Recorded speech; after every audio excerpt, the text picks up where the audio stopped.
Assalamualaikum warahmatullahi wabarakatuh. Hordoftoota fi kabajamtoota chaanala YouTube bagna jiraatan hundi keessanuu har'a viidiyoo haaraa takka qabadheetiin isinii dhufee jira.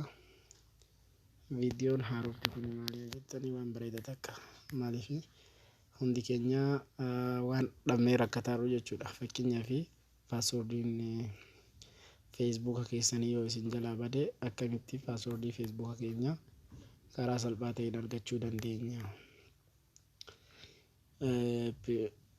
Connection uduun barbaanne connection uduun isinin gaafanne data WhatsApp data wifi maal jettanii rakkachuu hin taane karaa salphaadhaan wifi tokko malee data tokko malee akkamitti Facebook keenya paaswoordii isaa dhiyeeffachuu dandeenya. Dagannee yoo jiraanne email illee yoo beekne Facebook paaswoordii dagannaan daganne garuu hoo amma karaa salphaadhaan akkamitti akka paaswoordii isaa dhiyeeffatan waliin ilaallaa jechuudha.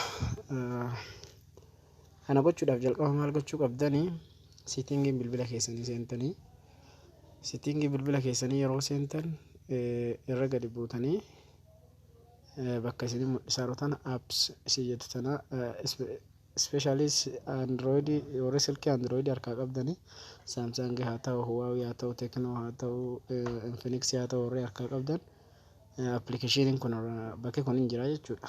Apps applicationota bilbila keessa irra jiran bakka jiru jechuudha. Eegas isa gattuttanii seentu isa gattuttanii eega seentanii bifa kanaan isinii dhufa irra ol deemtaniiti application Facebook keessanii barbaaddan. Application Facebook keessanii kun okiyya as bira jira. Anamma isa irratti hin dhaa jechuudha. Isa irratti hin dhaa eegee isa irra dhooftanii bifa kanaan isinii dhufa. Kunoo bakka tana ammallee bakka tana irra dhooftanii force stop isii jettu tana irra dhooftanii eegas booda force stop tana bifa kanaan isinii dhufti. Ammallee bakka tana irra dhooftan force stop isii jettu tana irra dhooftanii eegas booda kana keessaa ni baatu jechuudha. Walakkaa tuttanii as keessaa ni baatu. Eegas booda eessa seentanii emailii bilbila keessanii yookaan gmailii bilbila keessan irraa qabdan banattan. Fakkeenyaaf gmailiin kan koo isa kana gmailii kan koo kana banattanii jechuudha. Amma keessan banattan isin gmailii keessan bakka kana tuttanii bantu. Gmailiin keessan meseejota isin dhufu waliin akkanatti baha. Eegas booda maal gootu bakka kana bakka isin isaarotana profaayila gmailii keessanii yookaan emailii keessanii irra tuttu jechuudha.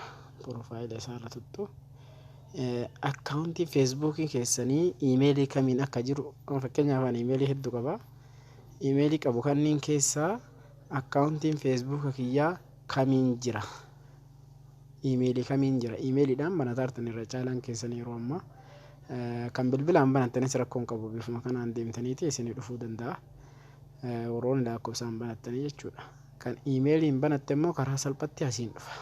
Karaa salphatti kan bilbilaallee asumaan seenanii kan lakkoofsaan banattanii paaswoordiin keessanillee dura lakkoofsumaan jiru asiin argattu. Fakkeenyaaf nama emailii kanarraa qaba. Facebookiin kan koo emailii kanarra jira jechuudha.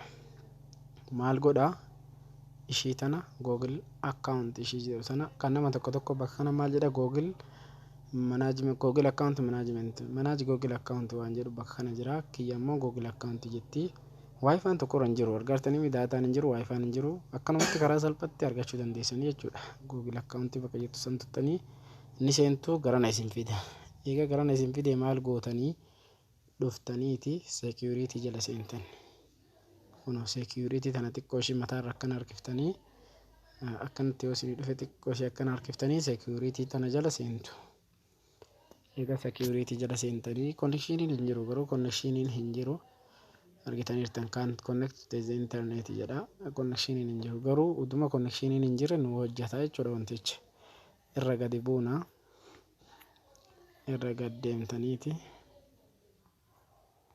as bira kunoo password manager you have 15 passwords saved in your Google account. Anamma Google account keessaa application 15 password 15 waliin ka jirutu save ta'eera jechuudha Google keessatti. Kanaaf Google keessaa qaba jechuudha. Password manager make it easier to sign into the site. Akkati password kan kee argattu password manageriin si gargaaraa jedha. Kanaafuu kun qastii afoo jirtu tan argaartani. Qastii anarra oofaaru tan argaa jirtanii. Qastii tana tuxxanii seentanii. Even lafa qullaa kanatti illee uga tuxxanii seensisaa. Qastii tana tuxxaniiti seentu. Eegas booda kunoo. Search 15 passwords.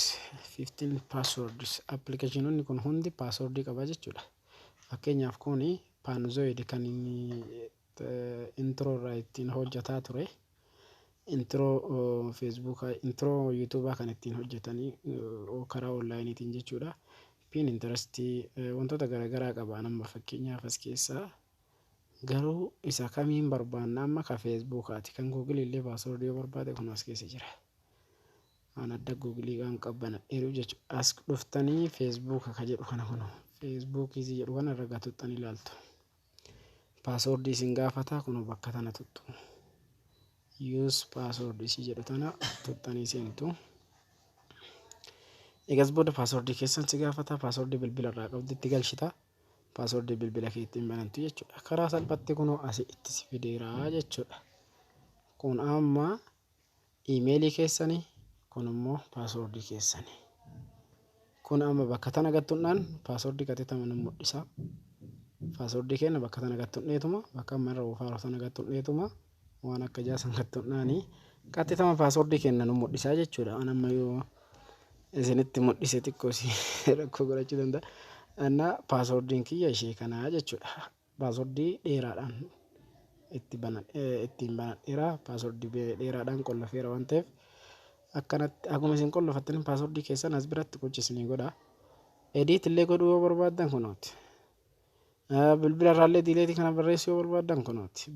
Facebook kanayyuu bilbila irraa barreessuu yoo barbaaddan password waliin kunoo bakka kanaan diileetii gootu. Asiin immoo edit gootu. Kana jijjiireetiin kabiraatti deeffadha. Maali jaartiin kiyya na argite jaarsi kiyya na argeera waan ta'eef jijjiiruu barbaada. Kan jaarsi kan keessa jalaa jijjiirellee yookaan kan jaartiin tante jalaa jijjiirtellee akkamittiin argee sirreeffadha karaa salphaadha. Asumaan dhuftee edit gootee dhiifta abbaan fedhe deebi'een banuu yoo itti kennite malee. Kanaaf akkanatti password bilbila keessanii namni beeku even password bilbila keessanii namni beeku karaa salphatti password Facebook keessanii isin jalaa fudhachuu danda'a waan ta'eef bifa kanaan akka fudhatamu hundi keessanuu quba qabaadha jechumaa fi viidiyoo biraatiin hanga walitti deemnutti nagahannaaf tura. Dhumarratti kan isinitti dhaamadhu edit viidiyoo kana like godhuu hin dagatina. Chaanala koo kana subscribe gochuu hin dagatina. Share gochuu hin dagatina. Share gootanii nama biraan geettanii namni akka fayyadamu barbaanna nama biraan ga'uu hin dagatina. Waan warri hanga dhuma viidiyoo kana daawwattan hundi keessanuu naaf galatoomaa isiniin jedha. Nagaan naaf oolaa nagaaf naan bula.